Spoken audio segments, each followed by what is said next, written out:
Hi, I'm Kensley Peterson, and today I'm going to be talking about classical conditioning.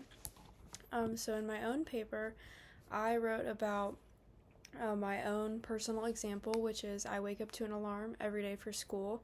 I've woken up to an alarm every day for school since I can remember, since I was a kid.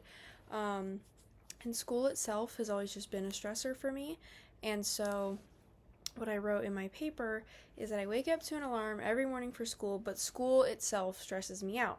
So then, through classical conditioning, through hearing that alarm sound, my brain thinks, time to go to school, which causes stress. And so I feel like that's a really great example of classical conditioning because it's something that seems so minute and unimportant, but it is a prominent part of my daily routine is waking up to an alarm in the mornings. And so I've essentially conditioned my brain inadvertently to be stressed by an alarm sound. Another example that I wrote down is is receiving a notification on your phone. Usually there's a buzz or there's a sound, like a tone that you hear, and that tone or that buzz essentially creates a feeling of excitement because, oh, I got a message from my friend or social media or something. And so this conditions the brain to hear that buzz or hear that sound or feel that buzz vibrate of your phone and become excited because you got a message from your friend. And so the explanation for this is that the unconditioned stimulus, which is the receiving the message itself, causes a response. And the unconditioned response, which is the feeling of excitement that you get from reading the message, is the body's natural reaction to that.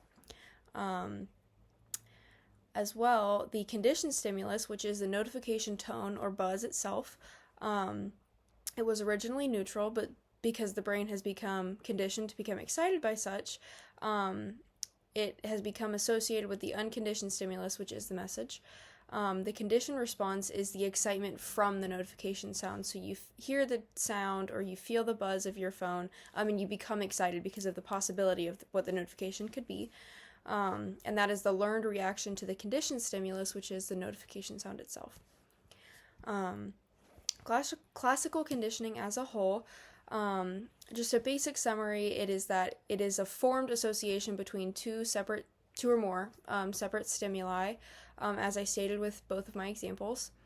And in doing so, we connect two things together to trigger a response that originally stems from one of the stimuli. It shows how powerful association can be in shaping everyday behaviors, everyday habits. And then it was originally studied, well, not originally, but the first notable researcher of this topic is Ivan Pavlov. He was a Russian physiologist, and he studied using a dog. The Pavlov theory essentially is training the brain to become excited by certain stimuli or react a certain way to certain stimuli, and so he kind of was the founding father of that in a way.